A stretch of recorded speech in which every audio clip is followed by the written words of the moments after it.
बंटू जी 3 दिन में 30% बढ़ने वाला स्क्रिप्ट चाहिए। आप 8-10 साल की बातें कर रहे हैं, तो यहाँ थोड़ा ये तो लोगों को बेवकूफ है बच्चे फिर। कर। वॉरेन बफेट जो दुनिया का सबसे सक्सेसफुल इन्वेस्टर है, उसने अपनी पूरी जिंदगी में 50 साल में जब पैसा कमाना शुरू किया, उसने 19.36 उसका परसेंट एवरेज था। तुम 3 दिन में 20% की बात करो, अरे इतना तो भगवान भी नहीं उतर के तुम्हें रिटर्न दे सकता। रियलिस्टिक होना पड़ता है स्टॉक मार्केट में। रातों रात करोड़पति बनना है, कल मतलब इनको लगता है कि आज हम पैसा डाले, कल हम वॉरेन बफेट बन जाए, एक हफ्ते बाद अमेजोन के मालिक बन जाए, और 10 दिन बाद इलॉन मस्क बन जाए। मैं आज मैं आज वो ध्रुव राठी का वीडियो देख रहा था सर, है ना, एंड उसमें गूगल का एनालिसिस किया हुआ था उसने। 280 बिलियन डॉलर कमाया एक साल में, जो कि हम लोग की नेपाल की 20 बरस की बजट बराबर है। एक कंपनी की स्ट्रेंथ इतनी हो चुकी है कि नेपाल जैसा देश का 20 साल का बजट भी उससे छोटा हो जाता है। तो एक्चुअल में प्रॉब्लम कहाँ है? प्रॉब्लम है गवर्नेंस में, जहां गवर्नमेंट सही ढंग से लोगों को पैसा कमाने नहीं दे रही है। जहां गवर्नमेंट कोई पैसा कमा ले तो उसके कैसे है ना, उसको तानना है, उसको नीचे गिराना है। जहां गवर्नमेंट बिजनेसमैनों को चोरों के रूप में देखती है, तो उस देश में प्रगति कैसे होगी? उस देश में आगे कैसे बढ़ेंगे? हाँ, हम लोग आज के दिन अगर नेपाल बचा हुआ है तो वो रेमिटेंस के कारण बचा हुआ है, और कुछ भी नहीं है इस देश में आज के दिन में। अब जो हाइड्रो पावर, पहले पहले हाइड्रो पावर क्यों नहीं बनी? हम लोग की सेकेंड हाईएस्ट पोटेंशियल थी वर्ल्ड में ब्राजील के बाद। तो हम लोग क्यों इतने पीछे रह गए?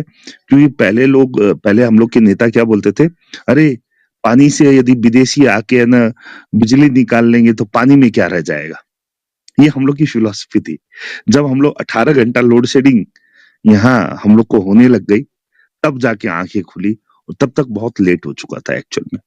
सो बहुत सारी चीजें हैं, हम लोग को बहुत कुछ पार करना है, बहुत कुछ समझना है, और बहुत मुश्किल है। जब तक सही नेतृत्व नहीं आएगा, जब तक सही संबंध हम लोग के पड़ोसी देशों के साथ नहीं होंगे, तब तक हम लोग को आगे बढ़ना बहुत मुश्किल। देखिए, मैं तो यही बार बार भी बोलता आया हूं कि नेपाल की स्ट्रैटेजिक लोकेशन इतनी स्ट्रांग है, दो एशियन जाइंट्स के बीच में, इंडिया और चाइना। और अगर उसके बावजूद अगर देखिए बांग्लादेश को आप, ठीक है, पाकिस्तान को हम एग्जाम्पल नहीं ले सकते, क्योंकि पाकिस्तान जो है उसकी पॉलिसी रिलीजियस एक्सट्रीमिज्म पे बेस्ड है, जिस वजह से उस देश का बेड़ा गर्क हो चुका है, और वहां पर उसके पड़ोस में अफगानिस्तान है, जहां से बहुत क्रॉस बॉर्डर टेररिज्म रहता है। लेकिन आप देखिए बांग्लादेश ने कैसे इस चीज का फायदा उठाया। बांग्लादेश ने इंडिया के साथ भी रिलेशंस अच्छे रखे, चाइना के साथ भी रिलेशंस अच्छे रखे, बहुत न्यूट्रल पॉलिसी बना के रखी, और आज इवन दो बांग्लादेश के अपने खुद के चैलेंजेस होंगे internally, but as an economy, per capita income देखी जाए, ग्रोथ देखी जाए, इट हैज बीन फिनोमिनल। जबकि उनकी आजादी 1971 में हुई है, उससे पहले वो आजाद नहीं थे टेक्निकली देखा जाए तो। हमको ये समझना पड़ेगा कि नेपाल के पास इतनी ज्यादा क्योंकि आज भी कोई बांग्लादेशी इंडिया में आना चाहे ना तो उसको वीजा लेना पड़ता है, नहीं तो इलीगली वो क्रॉस करते हैं, वो तो चलो लोकल पॉलिटिक्स अलग चीज हो गई। नेपाल के लोगों को वीजा भी लेने की जरूरत नहीं है, आधार कार्ड बनवा सकते हैं, पैन कार्ड बनवा सकते हैं, कहीं भी जाके कुछ काम करना है, पैसा भेजना है, ये करना है, वो करना है, जो करना करो। इस चीज का फायदा अगर उठाए नेपाल के लोग और नेपाल की सरकार, मैं आपको लिख के दे सकता हूं, फाइनेंशियल सर्विसेज के लिए नेपाल इतना बड़ा हब बन सकता है बिटवीन इंडिया एंड चाइना। क्योंकि इंडिया और चाइना फाइनेंशियल सर्विसेज हो या किसी भी फील्ड में हो, खुद आके रिजॉल्व नहीं करेंगे। लेकिन अगर मान लीजिए इंडियन और चाइनीज कंपनीज के ट्रेड के लिए नेपाल एक सेंटर बन जाए, जहां के नेपाल के सारे जितने भी पॉलिटिशियंस है वो लोग आके कहे चलो आप आओ, हम आपको एक प्लेटफॉर्म देते हैं, जैसे दुबई ने दे रखा है, कुछ भी पैसा लेकर आओ, कुछ भी काम करना करो, हम आपको कोई रोक टोक नहीं करेंगे, आप पे कोई ये नहीं करेंगे। अब क्या दुबई में मनी लॉन्ड्रिंग का डर नहीं होता क्या? लेकिन नहीं, उन्होंने अपने आप को रखा हुआ है हाई ग्रेड में, सारे इंटरनेशनल फाइनेंशियल सेंटर्स खोल रखे हैं सबको। जबकि दुबई में, आप लोगों को शायद ये पता नहीं होगा, उस दुबई में 98% जो रेवेन्यू है वो टूरिज्म और फाइनेंशियल से है, तेल का पैसा 2% से भी कम है आज की डेट में। और दूसरी बात हमारे यहाँ बंटू जी, पैसा के लिए तो हम लोग बैंक में जाएंगे तो 50 क्वेश्चन पूछते हैं। दुबई में तो कुछ पूछता ही नहीं है कोई। कितने पैसे लाइए, कुछ भी कीजिए। मुझे तो अचंभा ये लगता है कि ये एंटी मनी लॉन्ड्रिंग एक्ट सिर्फ नेपाल के लिए है क्या, या छोटे देशों के लिए है क्या, या किसी को दबाने के लिए है क्या?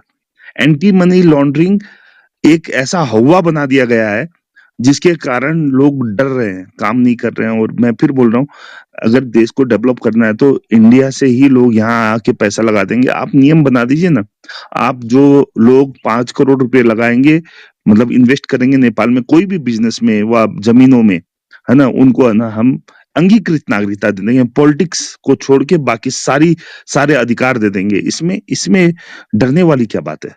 तो देखिए, यहाँ पैसा रखने की जगह नहीं होगी नेपाल जैसे देश में, पर छोटे डिसीजन करने के लिए भी वो लोग अपने वोट्स बैंक देखते हैं कि कल अगर हम लोग ये अधिकार दे दिए, मानिए, क्योंकि मैक्सिमम इंडियन लोग आएंगे यहाँ नागरिकता लेने, तो क्या होगा कि आपको तराई बहुल के जो आपकी पॉलिटिकल पार्टी है उनको हेल्प होगी और हम लोग की पॉलिटिक्स खराब हो जाएगी। सिर्फ इस डर से ये काम नहीं किया जा रहा। सॉरी, मैंने बीच में रोक। मैं आपको एक बड़ा फाइन एग्जांपल दूंगा मॉरिशस का। मॉरिशस जो है वो भी एक हिंदू कंट्री है। बहुत लोगों ने शायद सुना नहीं होगा। आप कभी ना यूट्यूब पे जाके मॉरिशस की वीडियोस देखना, क्या उन्होंने वहां सड़कें बनाई है, क्या उन्होंने वहां इंफ्रास्ट्रक्चर बनाया, कुछ भी नहीं किया था। आज की डेट में हर तीसरी इंडियन कंपनी मॉरिशस में कहीं रजिस्टर्ड है, जो बड़ी वाली कंपनीज हैं। क्यों? इंडियन गवर्नमेंट के पास वो आया, उनका प्राइम मिनिस्टर जो है, मैं नाम भूल गया उनका, आज से ये 10-12 साल पहले की बात है, जब चिदम्बरम फाइनेंस मिनिस्टर था। उन्होंने आके बोला कि हमें इंडिया के साथ पैक्ट करना है, आप हमारे यहाँ पर मिनिमम ऑल्टरनेटिव टैक्स का एग्रीमेंट ले आइए। मतलब मॉरिशस कंपनी अगर इंडिया में बिजनेस करती है या इंडिया की कंपनी कोई मॉरिशस में बिजनेस करती है, तो जहां पर भी कम टैक्स होगा वो होगा, पे किया जाएगा। डबल टैक्सेशन नहीं होगा कि उसको इंडिया में भी देना पड़े, मॉरिशस में भी देना पड़े। मॉरिशस ने लिटरली अपना टैक्स रेट 2-3% था, उसको जीरो कर दिया था। आप मानोगे, रातों रात सारी बड़ी बड़ी इंडियन कंपनीज ने वहां जाके टैक्स का वो खोल लिया। इतनी नौकरियां बनी, इतना ये हुआ वो हुआ। आप जाके एक बार कंट्री की डेवलपमेंट देखिए, आप हैरान हो जाएंगे कि ये इतना छोटा सा टापू और इतना ज्यादा इंफ्रास्ट्रक्चर बना हुआ है। नेपाल के पास इतनी अपॉर्चुनिटीज है, हाइड्रो पावर है, नेचुरल रिसोर्सेज है, टूरिज्म है। पूरी दुनिया में हिमालय के पहाड़ जो फेमस है अपनी ट्रैक के लिए, नेचुरल ब्यूटी के लिए, उसको स्विट्जरलैंड जैसी इकोनॉमी बनाया जा सकता है। स्विट्जरलैंड आज की डेट में क्या करता है? मैन्युफैक्चर करता है? नहीं। स्विट्जरलैंड के पास क्या है? कुछ भी नहीं है। ना वो सामान बनाता है, ना वो क्या नाम है, बिजली बना के बेच रहा है, ये कर रहा है वो कर रहा है, कुछ नहीं। सिर्फ 2 चीजें, फाइनेंशियल सर्विसेज और टूरिज्म। इतना स्ट्रॉन्ग, इतना साफ रखा हुआ अपनी कंट्री को। ना उन्होंने कभी वर्ल्ड वॉर में पार्ट लिया। स्विट्जरलैंड अकेली एक ऐसी कंट्री थी जिसने कहा था हम किसी के साथ नहीं जाएंगे।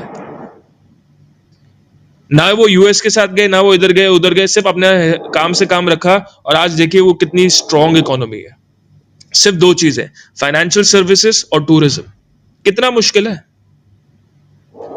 कुछ भी नहीं करना। काउंसिल ऑफ मिनिस्टर्स को मीटिंग लेनी है साथ में बैठकर और डिसीजंस करने हैं। चलो ठीक है, हम फाइनेंस के लिए खोल देंगे, जिसको आना है आओ, कम टैक्स दो, हम 5% ले लो। हंगरी में 12% है, पूरा यूरोप में सारी कंपनीज हंगरी में खुलती हैं।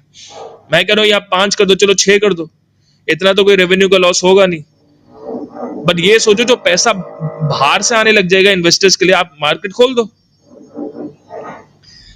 फाइनेंशियल सर्विसेज है, उसमें तो आपको कोई, ना तो मैन्युफैक्चरिंग के लिए आपको जगह चाहिए कि आपको प्लांट लगाना है, कुछ करना है, कुछ भी नहीं है। छोटा सा एक आपको एक ऑफिस चाहिए, वहां पर आप अपना इंस्टीट्यूशन खोल दो, बैंक खोल दो, 2-4 सुपर कंप्यूटर रख दो, चिप लगा दो, काम शुरू। लेकिन नियत ही नहीं है काम करने की, तो होगा कैसे?